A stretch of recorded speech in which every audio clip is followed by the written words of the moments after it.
The government didn't shut down and the House passed the bill until March. So let's break down the bill and see where the economic opportunity lies. Number one, the bill is a $1.7 trillion bill which only lasts 4 months, so until March. Majority of it is sponsored through debt.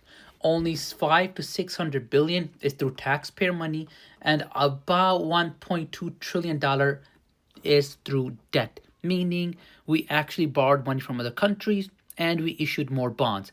Now let's break down the spending bill. 800 billion is for defense. That means companies like Raytheon, Lockheed Martin, Palantir, and many other are going to greatly benefit from this bill. This is 800 billion in 4 months.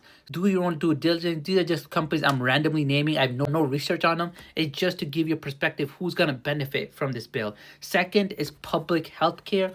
Whichever companies run public healthcare, I think United Health does, Cigna does, they're going to benefit greatly because they're about to get an additional $300 billion up until March. Again, I'm just naming random companies. I haven't done any research. Do your own research in these sectors. Last, the most devastating part about the bill is that we're spending $250 billion to make debt and interest repayments. That money could have been used on affordable housing, which is underfunded by $300 billion.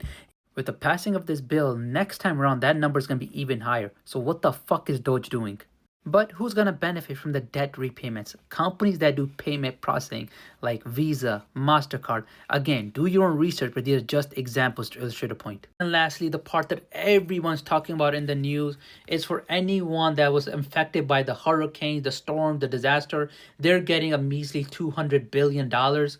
Companies that are going to benefit are construction companies and companies that sell construction materials like Home Depot, Lowe's, and I don't know any construction companies that are publicly traded. But again, these are just examples. I haven't done any research. Don't just jump into and start investing in them. Do your own due diligence. Lastly, all this information I researched up on ChatGPT. I did not look at any other website to get a more clear answer. So some stuff could be wrong. If you want more details, please double check it on other sites before you start quoting me on.